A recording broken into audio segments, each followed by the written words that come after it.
What's up guys, Sleepz here with another episode of my Journey to an Ultimate Team. We're going to start this episode off with a brand new signing. You guys see here I managed to snipe Alexandro for 95,000 coins. Not the greatest snipe of all time, I will admit. He goes for maybe 102 or 103, but we managed to save ourselves about 7 to 8,000 coins on that snipe. So we finally have arguably the best left back in the game, maybe second best to Alaba. That's a little bit debatable. And we basically at this point have the best backline I think money can buy in Serie A. I think maybe that'll change once Team of the Year Bonucci is released and things like that. But right now, that back four is basically as solid as it gets. And I really do like Handanovic. I don't see myself upgrading to Buffon or anything. Handanovic is a first owner pack pulled, one of the first big pulls of this series. And I think he basically has his spot solidified in between the sticks. So we are going to be playing FUT Champs in this episode. I have already started. At the time of recording this episode, I was already 8-2, so looking to improve on that record. 8-2 is actually a pretty solid start. It might be my best start so far. And but what was happening, unfortunately, in this episode is I seem to just concede a lot early. I mean, these kickoff goals, when I don't get the ball first, it's a real thorn in my side. And we went down 1-0 early to Suarez. This guy up top had Suarez, Messi, and the Halloween Carrasco. And he actually is going to make it 2-0. A bad giveaway for me led directly to a goal straight after. And whenever I concede a goal like that, I literally don't even get mad because I realize my mistake. And 9 out of 10 times, if you give the ball away like that, you do deserve to concede. However, once we went down 2-0, we kind of fought our way back into this one after this attempt there from distance from Messi. We make it 2-1 through Joao Mario, and then right here, this is a great opportunity for Perisic. How does he manage to slice that one so terribly wide? I have no idea. You got to hit the target from that close in. Gomez, though, is finally going to give us that equalizer, some good passing, and we shoot that one on the weak foot at the near post. And he makes one of the biggest mistakes you can in FIFA, and this is just, you know, it's basically a free goal. When you pass it short and I intercept it, I'm going to capitalize on that 9 out of 10 times. So we intercept that one to make it 3-2. Perisic with a great opportunity on that 5-star weak foot. It's parried wide, and Mertens is almost there to put away the rebound, but he couldn't quite reach the ball. So onto this next clip. Gomez is clean through on goal on his weaker side. Maybe I could have taken another touch, but I don't know. There was a lot of pressure on me from behind, so we don't manage to double our lead until the 86th minute as we play that one through to Mertens, and Mertens is finally going to basically solidify that win, making it 4-2. And I will say I'm not impressed with Mertens at all, and I'm just going to generally say I don't like him, but from time to time he does contribute with a clutch goal or two. But overall, my review of Mertens would be fairly negative. I think the main problem with him is he's just far too weak, honestly. I mean, you sneeze on him and he's ready to just fall over. I think in this game, the elite players are all quick, not only quick, but also strong. Mertens only has the speed going for him. He does open up the scoring in this one, though. Like I said, he comes up with goals every now and then. He makes this one 1-0. This guy up top had Luis Hernandez, one of the strikers that I absolutely hate, coming up against. And I'm pretty sure he had him partnered up there with the informed Gabriel Jesus. He had the red one for the monthly rewards. And we're all over this guy early on, though. It wasn't proving too hard to defend against Luis Hernandez yet. He was early on trying to play him in behind, which I'm telling you guys, every time I come up against Luis Hernandez, that's literally what people do. They just basically spam him to make runs in behind and then just try to chuck through balls to him. And he did pull one back though. Gabriel Jesus, I wouldn't say that was a very jammy goal at all. He just basically broke me down with some good passing. And this is a great example of what Hernandez does. I mean, this is just what people do. They know he's stupidly quick. They know he's got this great agility, and they just sprint at you like wild men. Honestly, they just go nuts. And we actually almost took that ball off of him from Perisic from kickoff, but he got it straight back. And we do unfortunately concede.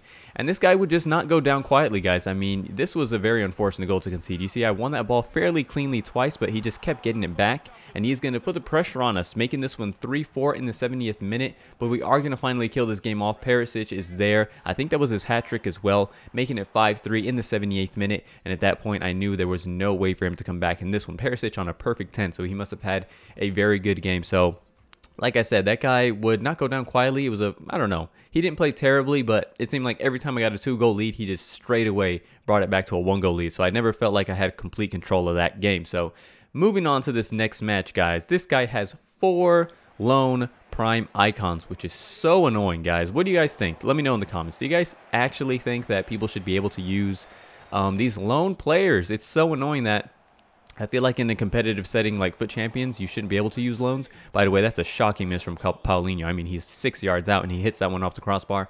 But yeah, I hate people that use these loan players in FUT Champions because it almost feels like unfair. Like you didn't really you don't really own that player, you know, and it's not fair they get to use all these icons. You're all over me, and you didn't even like properly purchase them. So I feel a little hard done, but I guess you can argue that he did do the 83 rated squad builders to earn them. I don't know. It's a topic of discussion, I suppose. So anyway, we go up 1-0 with Marco Asensio, but he does manage to equalize. And you guys see that I basically had the better of the chances in this game. Lots of good chances. And I don't know if it was poor finishing or Lloris just coming up clutch. I think it was a little bit of both. Some of those chances I had weren't like the greatest of chances.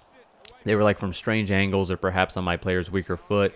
And it made Lloris's job a little bit easier. Roberto Carlos, you guys saw in the clip, I think just literally seconds before this one, he really does seem to have a ridiculous left peg on him. He does make that one 2-1. And then from the corner, another of his prime icons is Ferdinand there, climbing high and putting one in off the post. And then Thierry Henry is going to cut that back to Alessandrini. It comes in off the post after an attempted save from Asenjo.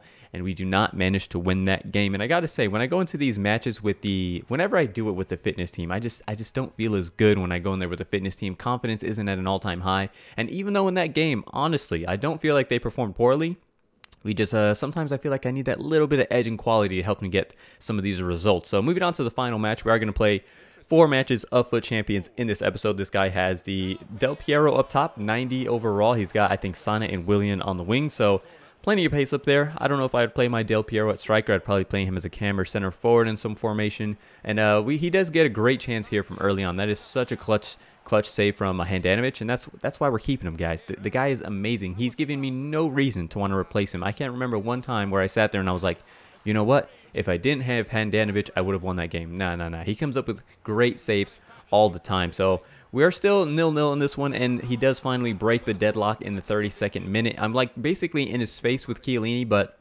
admittedly, I was a little bit scared to tackle him because it's Del Piero in the box. I didn't want to give away a penalty, so I didn't tackle him, and he just basically got a free shot away, and he does take the lead. And then finally, we break him down, some good passing. Mertens is wide open, and I actually didn't realize how many times Mertens scores in this episode, so I don't know. Maybe he didn't deserve the harsh words I gave him earlier. I still don't think he's all that great. He's just a little bit too weak for my liking. And now we are into extra time, guys. And I forgot to mention, you guys may have noticed that I put the prime Overmars on the bench just because I haven't been able to sell him for like a week now, guys. So I was like, you know what? He can be a super sub, help me out in this weekend league. And in extra time, this guy, if there's one thing Overmars has going for him, it's pace. The guy is insanely quick, and he basically got the win in this one. But his finishing, I don't know, that finesse shot was pretty pathetic there at the end. But it's okay. He got us the win. We're going to win that one 2-1. And we are now in silver 2, so 4-1 on the day, or 3-1 on the day out of our 4 matches, so that is good going. And I figured I would do one of these tradable Team of the Week SBCs. You guys see here exactly how I did it. Got some 82s in there. A lot of those 82s were actually duplicates. I have some more of those in my transfer list, so as soon as I use like that Chicharito and Klaassen, I will restock my club with those exact same players. And I did do the Black Friday SBCs, guys. If you guys missed my Black Friday SBC video, you guys will see exactly how I did them because I did do them on this account, but I just didn't include them in the Journeys to an Ultimate Team because it would have made the episode extremely long. So if you guys want to see what I got in my packs, go check out my Black Friday video. So I got rid of the untradeable informs because I really didn't care about them. And in our tradable inform pack, we got none other than, as soon as you see the Dutch flags, you already know it's not one of the big boys. It's not no Pogba, it's not Nainggolan, it's not Vidal, it's not Hazard. And we do get this guy, which I imagine 90% of the people who did this got this center back. So he is the best center back in Eredivisie, so I don't sell him right away. But we're going to move on to me basically selling everything that was worth something because I'm like, you know what? I'm not going to do any more of these tradables or untradables. I'm just going to cash out on this opportunity. And after selling everything, guys, I made 150,000 coins off of players that were prior to this SBC, like the Black Friday SBCs, all those upgrades. They were worthless. They were going for like 1,000 coins a pop. I was getting like 3,000, 4,000, 5,000, 6,000 coins for Subasic there. I got 9,900. But what do we care about a lot here, guys? Overmars. We managed to sell him for 790,000 coins when we were in a situation where I legit thought I was going to lose like 50,000 coins. It was like a week went by and his price was somewhere around like 600 or like 690k to 710k, and then I don't know what happened, guys. From one day to the next, this price just shot up, and I'm like, you know what, I'm not wasting any time. I'm selling this Overmars. We finally sold them for 790, guys, and that actually gave me a profit of 17,000 coins. So guys, we're almost at 1.8 million coins. Smash a like for that, guys. We're almost at the 2 million mark. The road to glory is going very well. And now this final pack of the episode is actually from playing the 20 matches. In the next episode, I'm pretty sure by then I will have hit 30 matches, and you guys will have another of those Black Friday weekly objective packs to open. So we didn't get anything great in this premium Electrum pack. I'm just going to store those. These guys, I thought this pack was tradable. I forgot it wasn't, so I'm trying to send these championship players to the transfer list, but we obviously cannot. So we're going to store all that. We're going to swap these guys out for the tradable versions. That way, you know, no point in wasting these players. And that is going to be it for this episode, guys. I hope you're all enjoying the series. Please leave a like, leave a comment, and subscribe if you haven't already. And I'll catch you guys next time. Thanks for watching.